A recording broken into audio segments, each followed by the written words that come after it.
ठाकरेंच्या बैठकीतील एक इनसाइड स्टोरी आता समोर आलेली आहे। नागरिकांच्या प्रश्नांबाबत आक्रमक व्हा, ठाकरेंनी सूचना दिल्यात। बैठकीमध्ये ठाकरेंनी त्यांच्या आमदारांना काही सूचना केल्यात, आदेश दिलेले आहेत। खासदार कुठल्या कारणाने फुटले हे जनतेत जाऊन सांगा, अशा प्रकारे ठाकरेंनी सूचना केलेल्या आहेत। ठाकरेंच्या बैठकीतली ही इनसाइड स्टोरी आहे।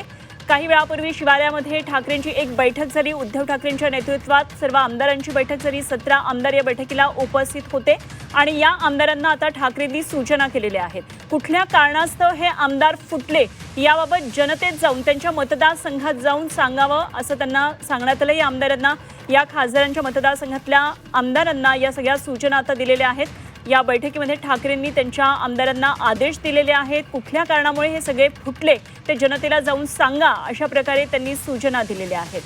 तर जनतेच्या प्रश्नांबाबत आता काम करायला सुरुवात करा, अशा प्रकारे ठाकरेंनी सूचना दिल्यात। कृष्णात पाटील आमचे प्रतिनिधी आपल्याबरोबर जोडले गेले, ते शिवालयातल्या बैठकीवर आणखी तपशील जाणून घेऊया। कृष्णात, आज शिवालयाच्या बैठकीकडे सगळ्यांचं लक्ष होतं। ठाकरेंनी बोलावलेली ही बैठक अत्यंत महत्त्वाची होती।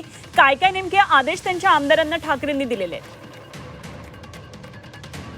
6 खासदार फुटल्यानंतर उद्धव ठाकरे हे अलर्ट झालेले पाहायला मिळत आहेत। आमदारांच्या बाबतीत देखील अशा प्रकारचा धोका ते आता पत्करू शकत नाही। त्यामुळेच विधानसभेतील 20 आमदार आणि त्याचबरोबर विधान परिषदेतील 5 अशा एकूण 25 आमदारांची बैठक ही उद्धव ठाकरे यांनी विधिमंडळ अधिवेशनाच्या पहिल्याच दिवशी बोलली होती।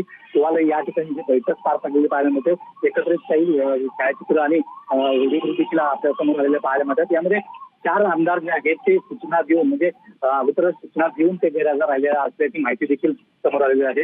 आणि या बैठकीमध्ये प्रामुख्यानं उद्धव ठाकरे यांनी या सर्व आमदारांना काही सूचना दिलेल्या पाहायला मिळत आहेत, ज्यामध्ये सर्व आमदारांनी हे 6 खासदार का फुटले याची कारणं जे आहेत ते सर्व जनतेपर्यंत पोहोचवा, भूमिका कोणत्या कारणासाठी गेलेले आहेत। कारण या खासदारांच्या विरोधात जो असंतोष आहे तो तसाच अधिक प्रमाणात जनतेपर्यंत जाऊ द्यावा, अशा प्रकारची एक सूचना ज्या आहेत त्या उद्धव ठाकरे यांच्याकडून दिल्या गेलेल्या पाहायला मिळत आहेत। आणि त्याचबरोबर विधिमंडळ अधिवेशन आहे, जास्तीत जास्त लोकांची कामं व्हावीत, देखील काय काय जनतेचे प्रश्न आहेत, कारण सध्या महागाई आहे, एकंदरीत जनतेच्या प्रश्नांची सोडवणूक करा आणि खासदारांच्या मतदारसंघात जाऊन का फुटले त्या संदर्भातली कारणं सांगा, अशा प्रकारच्या या सूचना दिलेल्या आहेत। कृष्णात, धन्यवाद दिलेल्या माहितीसाठी।